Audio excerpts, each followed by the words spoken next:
I can truly, surely, a sigh of relief that 2022 is in the rearview mirror. There was the untimely death of my father and my gangster sister's health crisis, and all of us getting COVID and we didn't die. I am here as a testimony to the survival and thriving. No excuses and no patience for pity parties.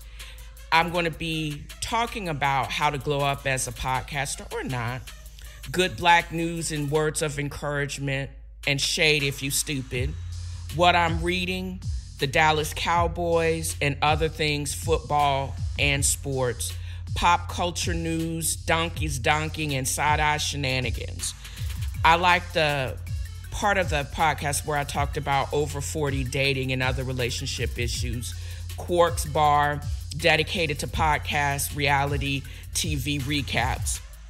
Join me as I fuss and have a moment as I kick and stomp my way through the next iteration of my life. Join me for this rocking good time. And thank you for listening.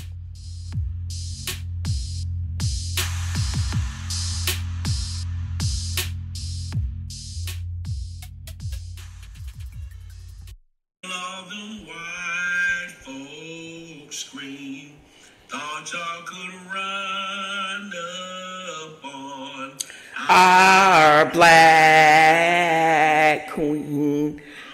You are so lucky. I meditate and I have plenty of vodka because this is how this week has seemed to go. I have had it. I try to react with positive energy, but people just trying to keep effing with me. You know, I just want to know, for my own education, why do white folks want to be oppressed? What is the benefit of that? I ask this question is because there seems to be a namby-pamby, mealy-mouthed, thin-skinned group of these young folks that think we can get close enough where you can just be out and out racist, and I'm going to be okay with that. But I'm from the FFN crew, fuck around, find out crew. For example, anybody that comes into my house, I am very respectful of. I call you to my home because there's a lot of stuff I can't do or just unwilling to do. When I hire you, all I need you to do, don't tear up my stuff, get in, fix it, and keep it pushing. I've had an issue this past winter with my gas furnace. It keeps going out. It was tripping the circuit at one point. The ignition went bad. The boards had to be replaced. And it just seems like it's just pretty faulty. And it's one of the reasons why I have a home warranty. The unit is definitely younger than the house because the house turns 94 years old. But it could be as old as 96 years old, but we don't really know when it was built because of the fire downtown. But that's not the point. The point is, the heating company that's been assigned has been out no less than about 5-6 times in the last couple of months. This last time, the heater, and it's a split unit, so the heater in the back has not been working for 2 weeks now. I got the wrong part, the part's not in. Then they ordered the wrong part. Then I had to rewire it to get it working because the voltages on the board and the replacement ignition were different. It was working. It worked for maybe, 3 or 4 hours, and then it stopped working. But prior to that, you text me, and then I'm not going through your office because you said, well, you have my cell phone. You can just text me. It's easier to get in contact with me versus the office. So that's what I did, but I don't overstep boundaries because I'm respective of people's time. So I get a text that the part should be in that morning. I don't hear any other text until I text you again at 12 and saying, did the part arrive? Can you come? Are you going to be able to come by this afternoon to put it in? Y'all, I only text this person when I don't hear from you again or I need an update. Yes, I work from home, but is that wrong for me to ask when you're going to do your job, even though you've marked this job complete with the warranty company? If your white ass, middle-aged white ass, text me back and it's like, yes, massa, why am I not going to bust you in your head with my folding chair? I'm getting ready to go get my Dallas Cowboy chair and crack you in the head like the Montgomery Ballers did. Because how racist is that? Then you come up here in my house with a straight face, don't explain anything, and say you're having a bad day because you get it quit. For what? You go off, you go come at me to the left and crazy, and then you wonder why I want you not to be in my house anymore. But I save all of that to say, did I mention any of this while you're at my house? No, because my unit was working. I was going to wait to see the next morning and then just have the home warranty company take care of it. But I don't really care because I need, they're tripping. I need my case to be removed from this company because the senior tech ain't shit. And I'm tired of them coming back to my house. You replacing parts, you get it working and it stopped working. Now the front unit ain't cranking on. It's on and running, but it's not warming up. I just need y'all to not be in my house anymore. And I need your racist ass to stay away from my house. And you're also going to make me get bullets for my weaponry. Why would you roll up on somebody and not think that that is racist? We're not friends like that. Slavery was not fun. You are not oppressed. And you're not a slave, bitch, because you get paid for what you do. If you were good at what you do and you had a better attitude, they probably will promote you and give you more money. But with this bullshit, that's why you're in the predicament you are. It has nothing to do with me and my house and my jacked up heating unit, because that's why you are hired. And we're not friends. You can't take liberties and you just can't be rude. So to the heating tech at Beaches Kick Rocks. Also, I don't understand Angi, because Angi's list is flawed. I do not, again, I give out the same energy as I expect, but I have low expectations that the positive energy is going to be given to me. Again, I hire you for a certain amount of money. I expect you to do your job and get the hell out of my house. I don't see if I pay for 4 hours of handyman work, your bitch ass stretch that shit out to 9. You don't show up on time. You stretch the hours out and you bring your damn dog. Have y'all ever heard tell of such? What technician bring their pets on the job? Who does that? You know, I have a dog, but my dog is antisocial as her owner. She cute though, but antisocial because we're not around anybody. I don't want everybody and everything up in my house. I basically run off with broomsticks the stray cats, even though I think they keep the vermin out my house. But I just don't want you on my property. And you can eat the mouse and come back and look for some more, but I'm not going to feed you because I don't want you in my house. All of these things to say, I don't know what is going on with the service industry.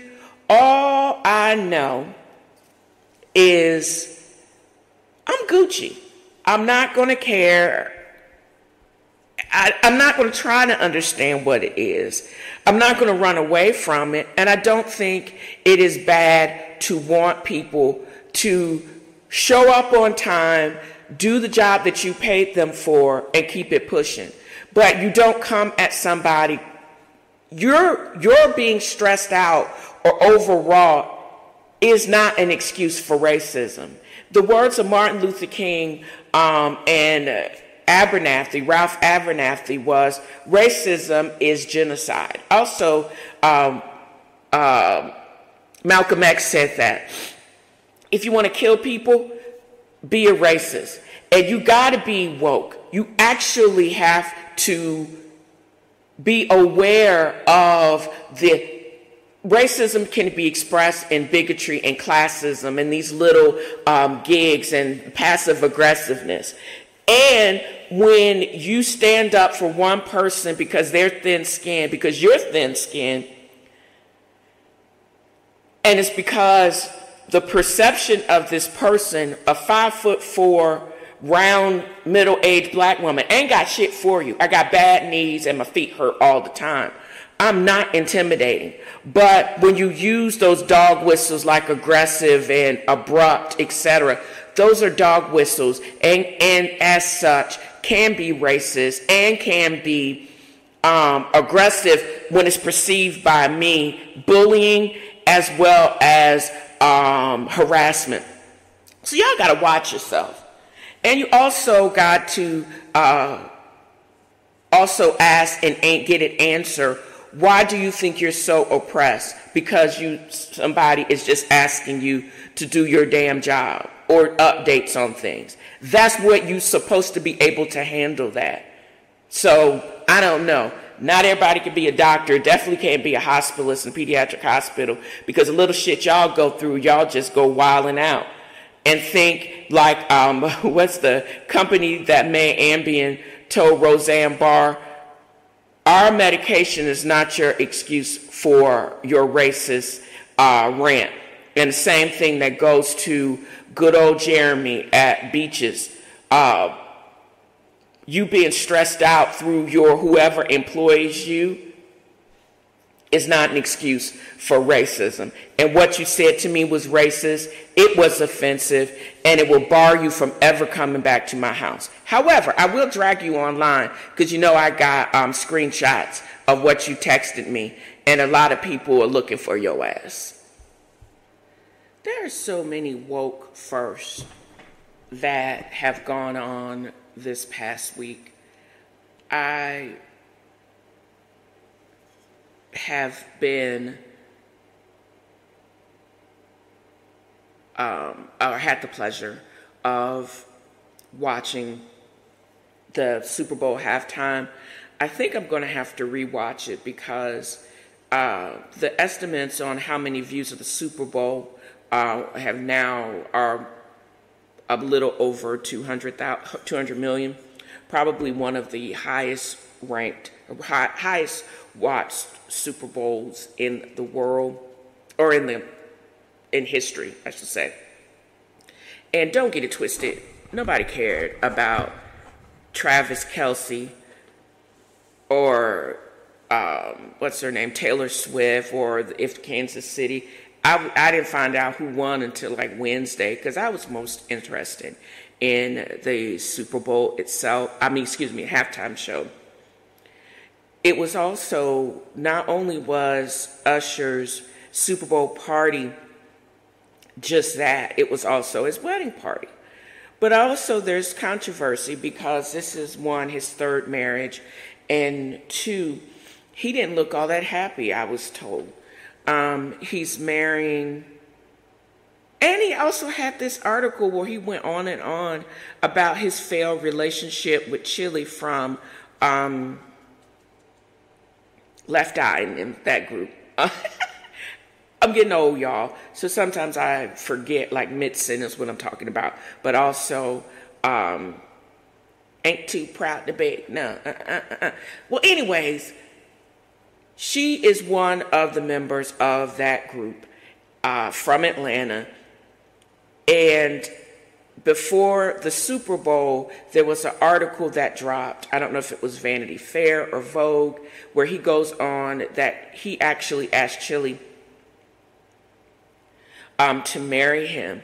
And she basically says no. She's like, I'm not, he cheated, they broke up, and she ended it. And why would she actually have tied herself to a serial cheater? And I think that has been, but he says he's still, 20 years later, still, she was the love of his life. What do you think his little now white wife, long-term girlfriend thinks? On their wedding, this all happens before their wedding day. I don't know if they said they don't know if he was tired from the performance, but his performance looked a little bit constricted. They said he probably performed better in his Vegas residency than he actually did at the Super Bowl. But he ain't have 200 million people watching him, you know? Or he was seriously stressed out and restrained because he knew he was getting ready to tie himself forever to a third person. I don't know. Maybe he was thinking, what am I going to do different? Is she going to go crazy on me? Should I have put more stuff in the prenup? I don't know. But I think entering into another relationship, long-term relationship, without making some true changes, you're setting yourself up to continue those mistakes and not have a successful relationship. Also during this time, Beyonce, of course she's going to drop a country album, because of course she brought up the Dixie Chicks when everybody was going after them, and that went to #1. And of course she was going to drop 2 songs, all go to #1, and now she's up for country album of the year. She'll probably get a CMA before she'll ever get album of the year Grammy. So, and then you got Oklahoma radio stations, and probably every country station, having to dial it back, say we are a country Western station, we don't play Beyonce. Well, she from Houston, she from Texas, she went to the black rodeo, so boy, bye. Play that girl song and stop playing in our faces. And that Dukes of Hazzard star liking her album to dogs peeing, I don't know what that means. I think it's vulgar and derogatory. I think he's just mad because he's not going to have the same success as Beyonce. When people hate on you and who they are and what they are, like in that previous segment where I talk about why do oppressed white men go all the way to racist when they get stressed out or when they just player hating you. Yeah, you player hating, but you also getting ready to get X'd out, you big dummy. I just don't understand people. Y'all be doing you're doing the most. And you're doing the most during Black History Month. Like, we are not going to notice and call you out and continue to call you out.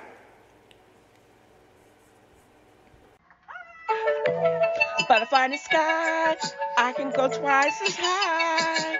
So take a look, it's in a book, a reading rainbow.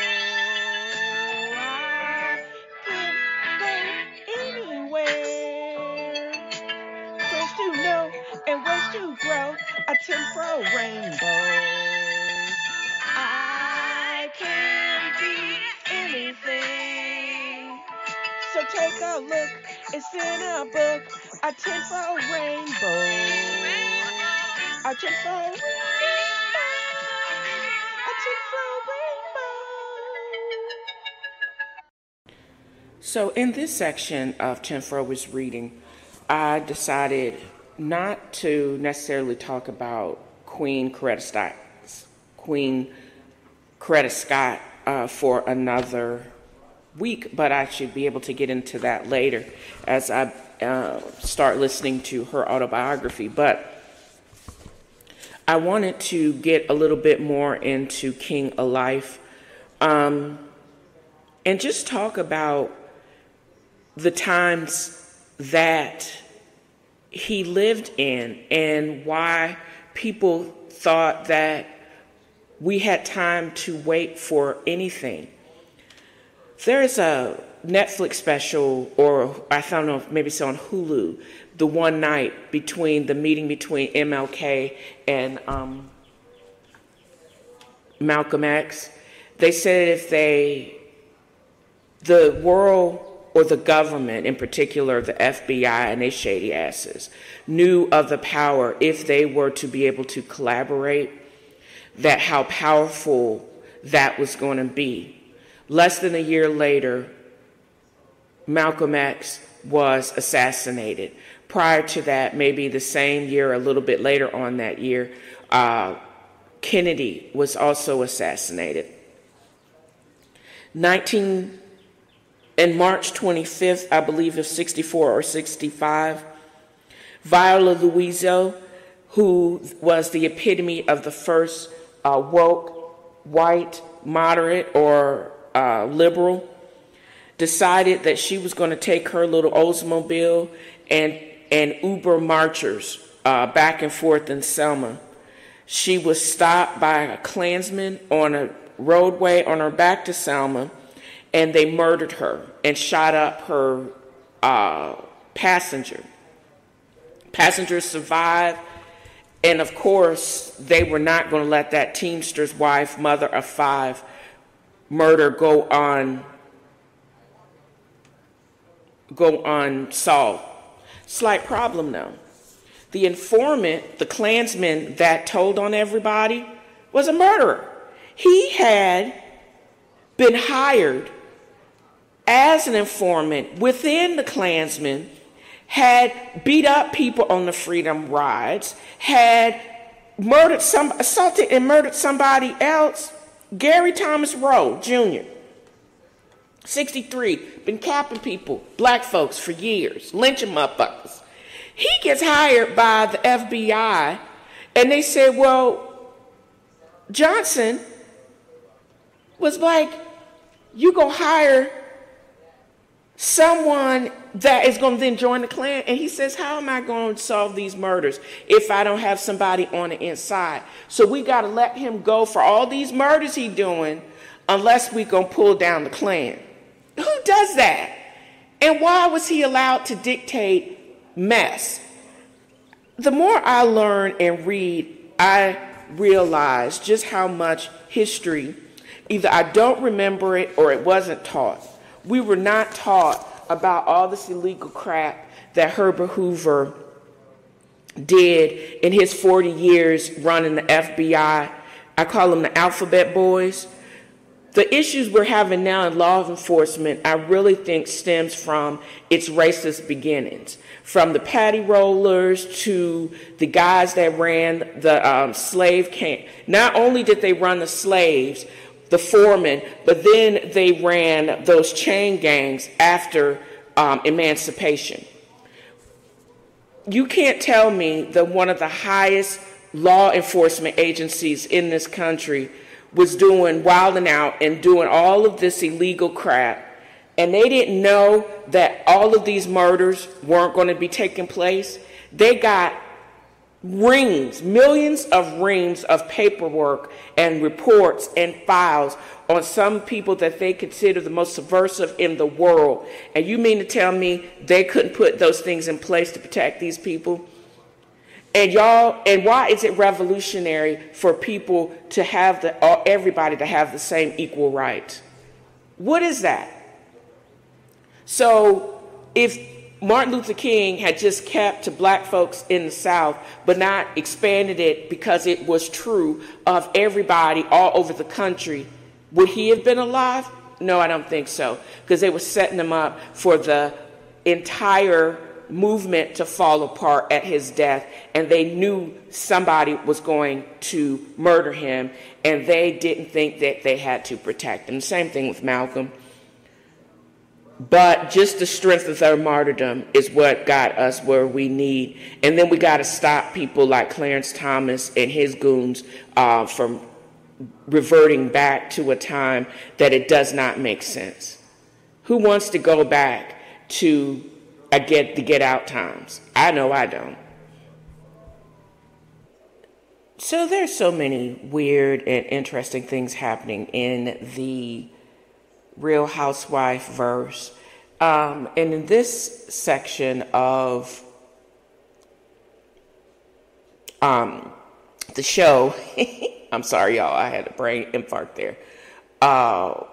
Social media roundup. The biggest news is not just Kenny Burris Tucker's exit from the show, but now it's been confirmed that not only is Porscha, who said that? Williams Gabadia coming back. Everybody from Bingeworthy to DJ Richie Sky to the great producer Carlos King and his Kingdom Reign production have all but confirmed. Carlos confirming it that he knew about it weeks ago, but he doesn't spill the tea when he's not allowed. And I think it's a good idea because the only show that's on now, Bold and Bougie, another Carlos King creation that is somewhat along the lines of previous years of the opulence, you own everything that Porscha Gabadia is now enjoying. And this is, now let's go back. Both Kenya Moore, who they're saying has been asked back, but there's nothing confirmed. Porscha Gabadia's all-around deal with not just the show, but NBC Universal goes on record. This is some Black history triumph and stuff. She has an all-around deal with NBC Universal. And I'm saying, girl, get your bag. But this is so different than when she first came on the show. Yeah, I remember in season 4 when she actually was the Stepford wife of possibly gay, we don't know, because he could be way on the DL. Cordell Stewart. Well, as far as we know, Simon Gabadia is an African prince. He is Nigerian, worth about 40 to 50 mil. She's going around on private jets. She's actually looked like she was in Dubai somewhere on a speedboat in the shape of a Lambo, living her best life. Her weave staying in, what did she say? Remember that great trip that they took and she jumped in the water to try to get the best room? Her and Tanya were competing for the best room, and she said her go naked hair, it gets better, the moisture it gets. There are so many Porsche-isms that I have missed in the last couple of years. But if she doesn't try to orchestrate shit like she did and was trying to run shit with that old milk dud head Dennis, I think she looks so relaxed. She looks so happy with Simon. I don't know if we care to know the deal with Fallon, because the word on the street with Fallon was she was the one that was cheating, had a baby on Simon. He had the moving people come and pack her shit and told her to get the F out. But it would be, I don't think it's kind of weird that they had that girls' day. But I don't know if at that time, Simon knew that she was cheating, because she was the quintessential kept woman. She would have made a great housewife if she didn't cheat on her husband with somebody that was less than. Porscha's of the age now where she's still gorgeous. It looks like her mama is Benjamin Button. They look like they're the same age now, and both are absolutely stunning women. If you're going to fake it or you're going to be over the top, but if you're going to share it with us, great. And I'm sure there's going to be drama because there is a blended family. He got a whole bunch of kids from previous relationships. His brothers are doctors, I think. And then she is friends with some messy bitches in Atlanta. I am so here for it. Everybody's also been talking about bringing back Phaedra. She supposedly did well on Traders, but I don't know. Her and her overdone face, she does need a new boob job because it looks like her boobs have migrated to her clavicles. So I don't know. She need to go see Terry DeBro and them. But if she's not going to share her life, her real life, if she's going to keep Apollo and his new wife out of it, I don't really need to see the mess. I don't need her to try to break, like they're doing on Married to Medicine now. I don't want them to focus on somebody else's mess and deflect like they've been doing for previous seasons on Real Housewives. It would be the best part of Married to Medicine is when her kid actually spoke from his heart. Because I remember them being on Real Housewives at his birth, Mr. President and his badass birth, when Apollo was getting ready to get locked up and he took him for yogurt. Him falling out because he didn't want the dentist to get his teeth. That kind of shit. I want to see the real shit. Her dropping her eldest son off to school and in tears. Because he was like, I'll always be your baby. He was so cute. That moment was real. But this manufactured shit that they've been doing for the last couple of years, if they're not going to make her clock in, I don't need to see any of it. I'm just saying. But I'm here for the mess if they're going to bring the mess. Consider bringing Eva back. Consider bringing Claudia Jordan back because we're going to need somebody to spar with Porscha and that can spar with Kenya and also can light them up only as Phaedra can do with sweet tea and holy water. I'm just saying, I'm here for the mess. Hi, I am Shalon. I am a stand-up comedian, Monique's oldest son. I guess I felt the need to make this video to just provide some context into this false narrative about her praying to the universe in order to reconcile our relationship or whatever the hell it is. I wrote it all down so that way I don't go all over the place and get emotional or anything like that. So I'm gonna talk like I'm reading a script, but it's just gonna help me kind of stay together. But to address the Club Shay interview that she did where she states that she prays to the universe in regards to reconciling our relationship, as I stated, is odd. My mother and I both know that that is a very false narrative, and I would like to free her of having to continue telling that lie. Faith without work is dead, and neither one of us cares to put forth any effort to reconcile with the other. We are separate, as she put it, because she doesn't care to be my mother any more than I care to be her son. Neither one of us has had the desire to reach out to the other in a very long time, and I don't think that either of us anticipates that feeling ever returning. Speaking with my mother directly, in my experience, will either lead to some odd newfound moment of clarity in regards to how she was as my mother, or she retreats back to daddy to move forward with a conversation. And I'm tired of hearing my mother's truths. Newsflash, I'm not sure if people know, but standing in your truth doesn't make you noble. I'm not sure if people are aware of that. But responding this way, I feel as though it allows me to say my piece uninterrupted. To those wondering, well, why say something now? Call it a form of therapy for me, I suppose. But when her daddy had intentionally stated that they have 3 sons, but his wife is on the internet talking about the 4th son in a video that has millions of views, that rubbed me the wrong way. But anyway, to inform a child that you are not interested in being a mother at a time when that kid is the only kid that has the potential to lead a child to believe that you are not interested in them specifically. But to take it a step further, you also admit, my mother had also admitted to me that she didn't do the best job that she could do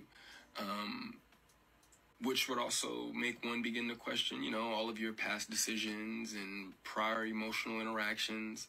But to be completely honest and fair, those were things that I was willing to get over. Nobody's perfect. We're all human. But my mother showed a clear lack of humility, compassion, and consideration when taking any level of accountability for those things. My mother does a fantastic job of acknowledging a lot of things, but she doesn't take accountability very well, and anything that she may take true accountability for, it's only at her So what's the difference between accountability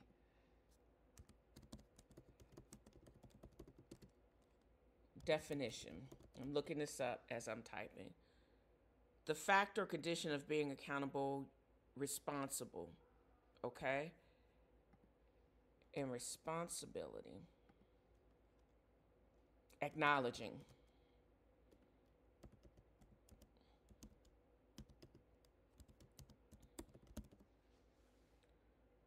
You accept or admit the existence or truth of. You recognize a fact or the importance. And there's a whole difference in condition when you talk about accountability and acknowledgement.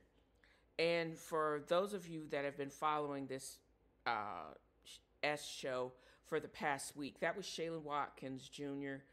This is Monique's, the comedian's eldest son, who I was today years old when I discovered that he is also a stand-up comedian.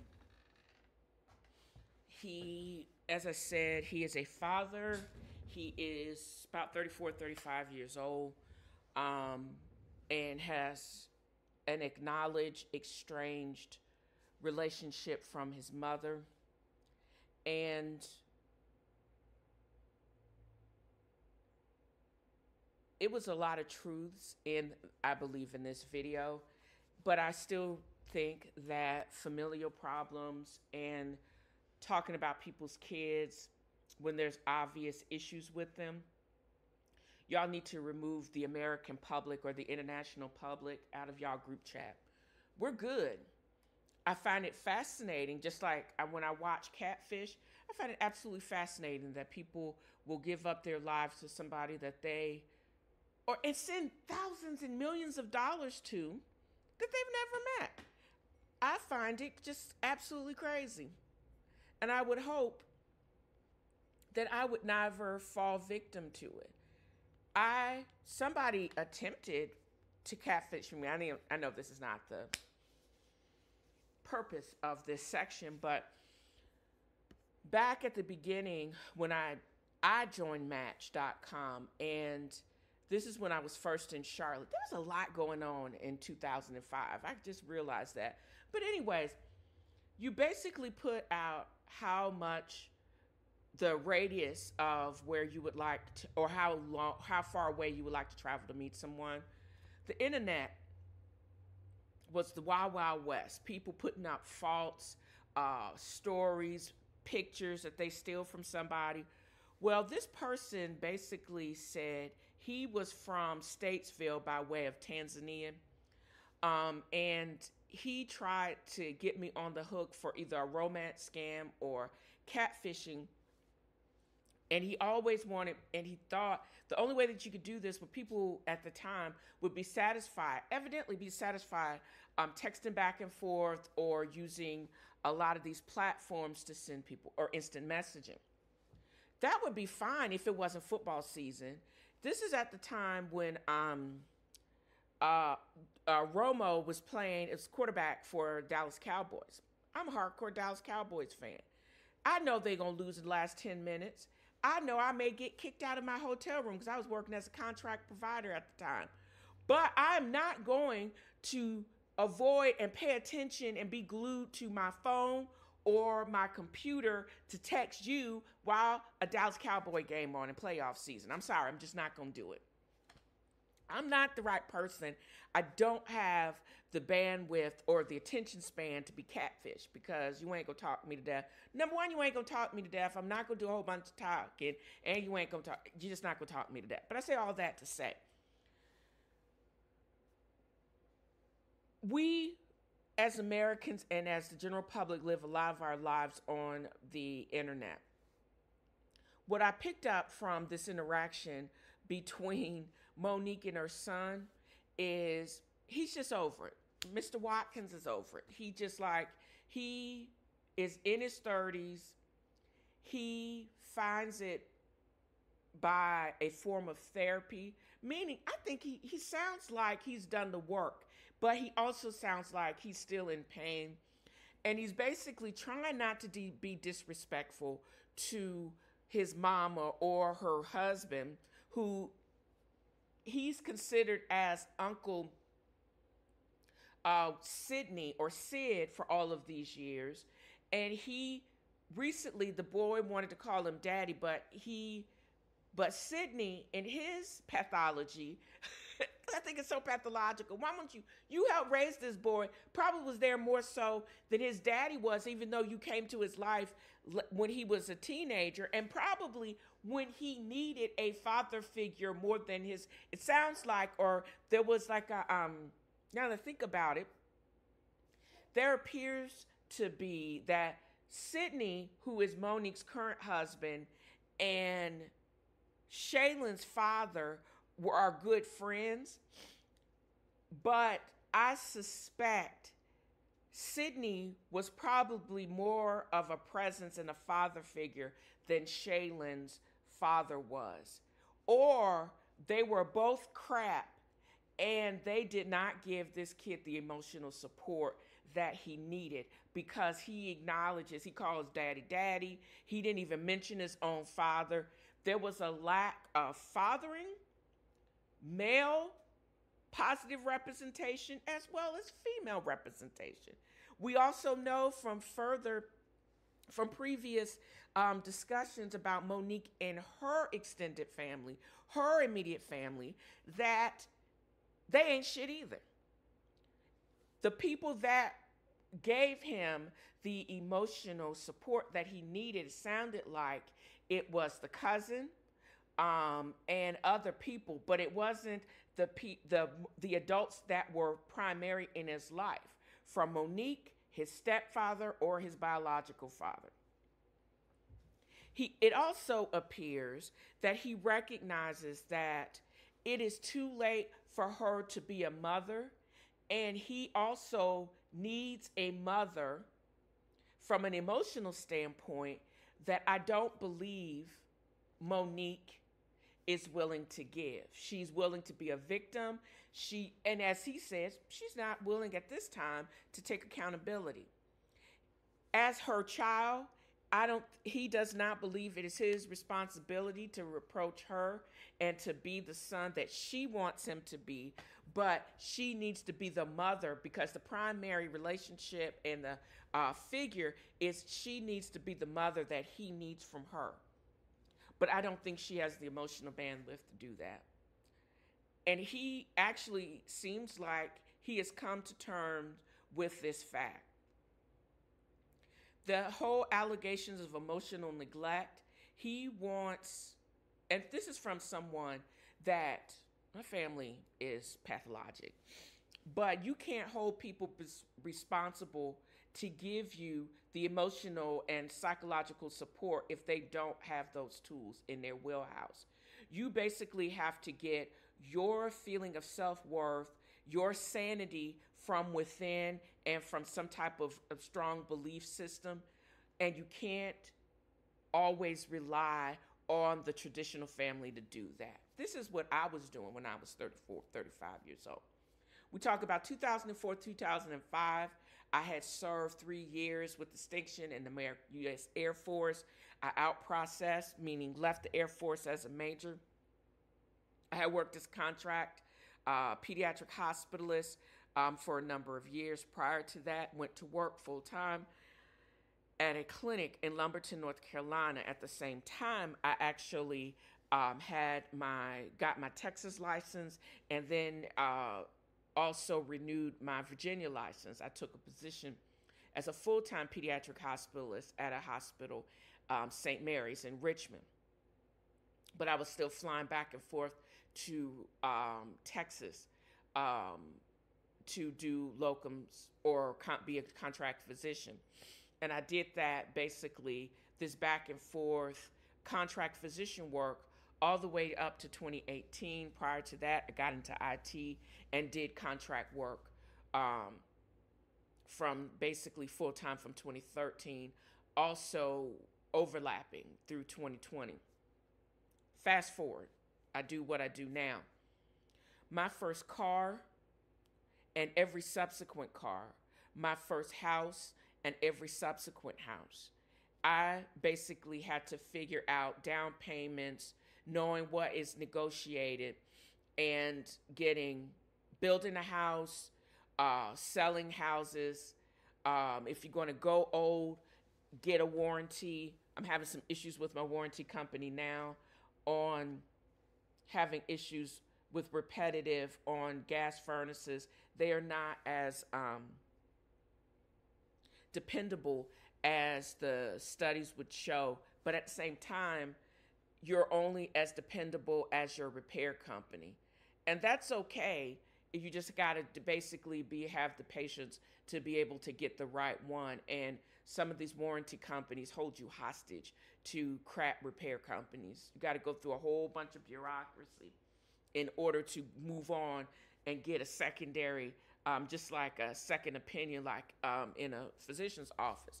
I say all these things to say, one of the things that struck me about Shaylin is his family. They obviously don't listen to him. He says mothering is more than you giving me things. So while she was chasing the bag, she neglected giving him the emotional support that he needed.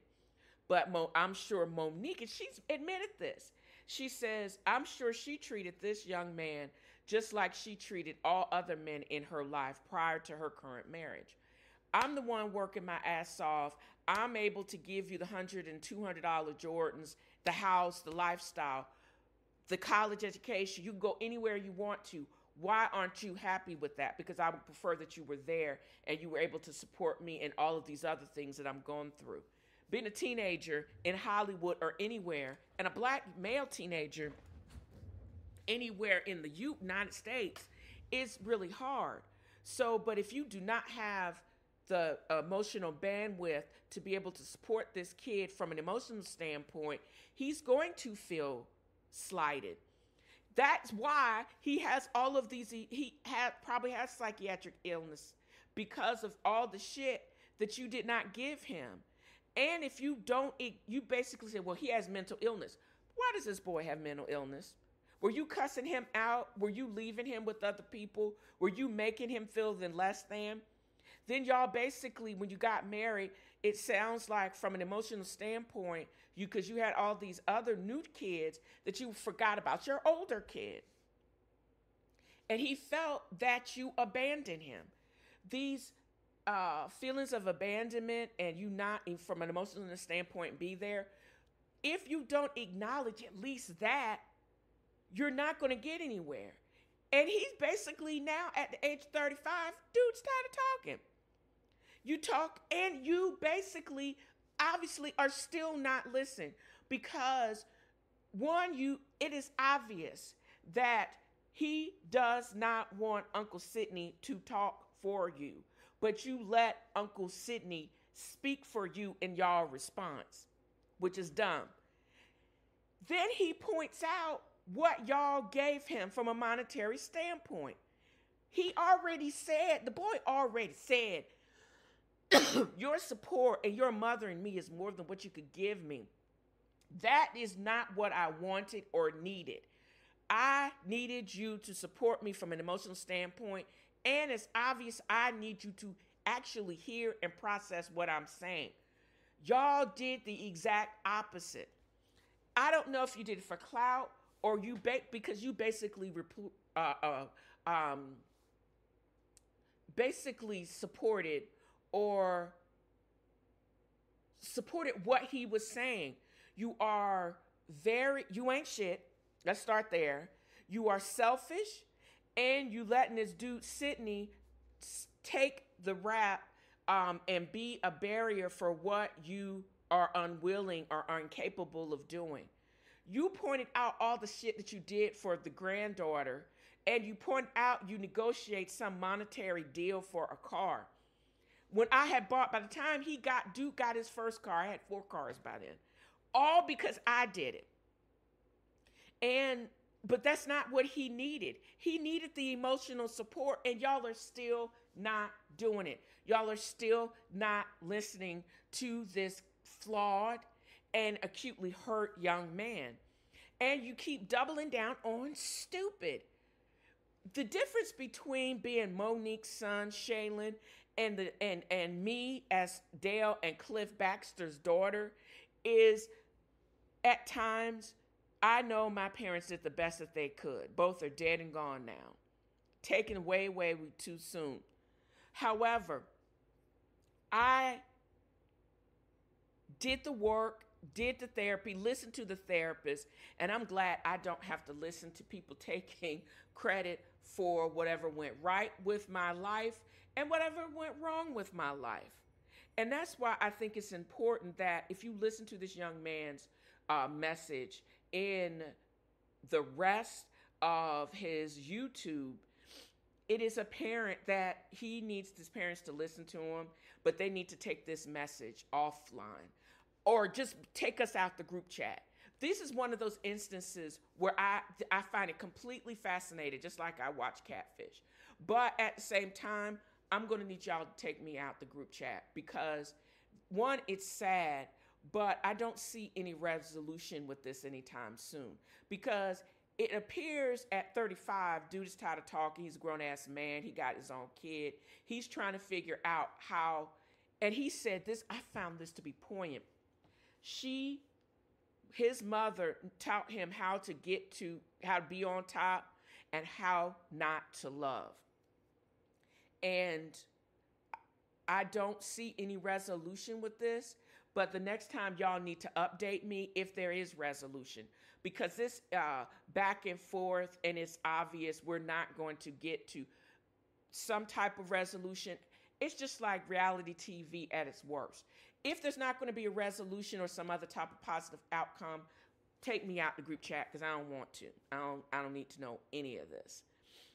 But there has to be, but I don't see it coming anytime soon because he's fresh out of it appears.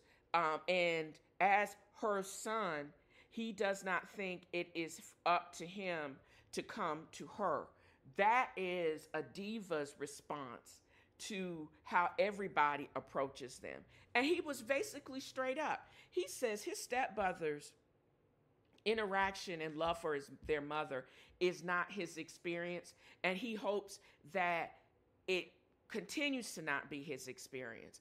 But she's going to have to meet. They're going to have to come together, but she's going to need to basically make some realization that he does not want things or not necessarily need just things. He's going to need the emotional support, but she's going to have to do the work to be able to give him the emotional support that he needs and recognize that her chasing the bag and her expecting him to be an adoring fan is not his stick. He is her son, and now he's her grown son. So how can she get and mother her grown son? That's her challenge.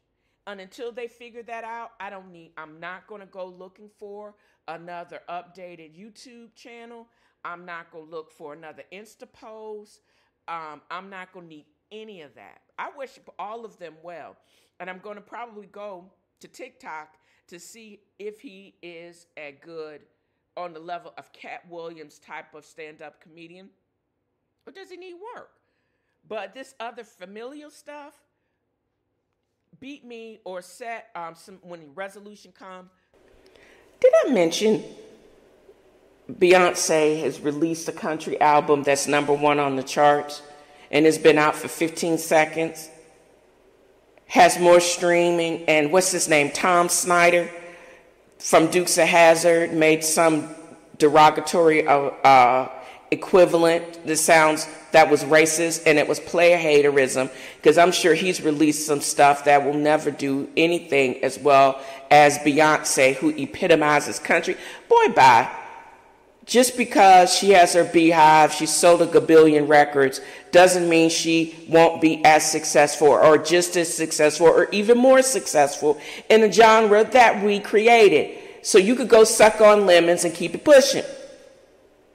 My new favorite food is the faux dumplings from Mila, a company which has the company actually is stationed in Washington.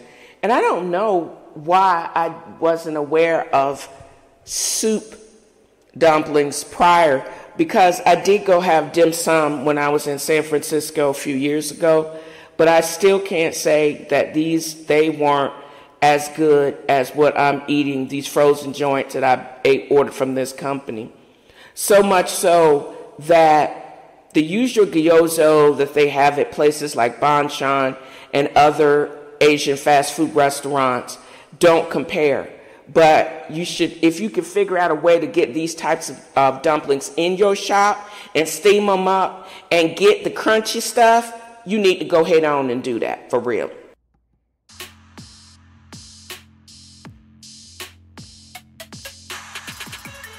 And that's it for this episode of TNFro is Reading. You know, I talked cash-ish all last year. I hope the listening audience will continue to enjoy my opinion and not so subtle shade. I mean, I'm 2,000 listeners per episode in, so go run tell that, haters. I may take it on the road if I get hint sponsorship.